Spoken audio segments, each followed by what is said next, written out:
চলুন জেনে নেই বাংলাদেশের এবং আন্তর্জাতিক বিষয়াবলী সম্পর্কিত 20টি প্রশ্নোত্তর। খুবই গুরুত্বপূর্ণ প্রশ্নগুলো। বাঙালি ও যমুনা নদীর সংযোগ কোথায় হয়েছে? বগুড়ায়। মুঘল সাম্রাজ্যের শ্রেষ্ঠ সম্রাটকে? সম্রাট আকবর। বাংলাদেশের প্রথম ভূপগ্রহ কেন্দ্র? বেতবুনিয়া। রাঙ্গামাটি জেলার কাউখালী উপজেলার বেতবুনিয়া ভূপগ্রহ কেন্দ্র দেশের প্রথম ভূপগ্রহ কেন্দ্র। বাংলাদেশের পুলিশ মুক্তিযুদ্ধ জাদুঘর কোথায় অবস্থিত? রাজারবাগ, ঢাকা। মরা একটি ফুলকে বাঁচাবো বলে যুদ্ধ করি গানটির গীতিকারকে? গোবিন্দ হালদার।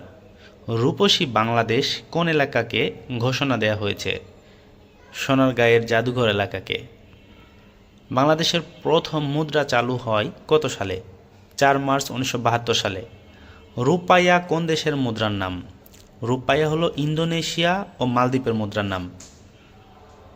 অর্থাৎ ইন্দোনেশিয়ার যদি মুদ্রার নাম আসে সেটাও আমরা রূপাইয়া দিব, মালদ্বীপের মুদ্রার নাম আসলেও আমরা রূপাইয়া দিব। জার্মানি ও ফ্রান্সের সীমারেখার নাম কি? জিগফ্রিড লাইন।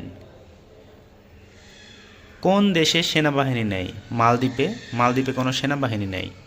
মার্কিন যুক্তরাষ্ট্রের প্রথম রাষ্ট্রপতি কে ছিলেন? George Washington. বিশ্বের সবচেয়ে বেশি কফি উৎপাদনকারী দেশ কোনটি? ব্রাজিল। বিশ্বের বৃহত্তম জলপ্রপাতের নাম কি? ভিক্টোরিয়া জলপ্রপাত। ফাইন্ড অ্যান্ড রিপ্লেস করার জন্য কিবোর্ড কমান্ড কি?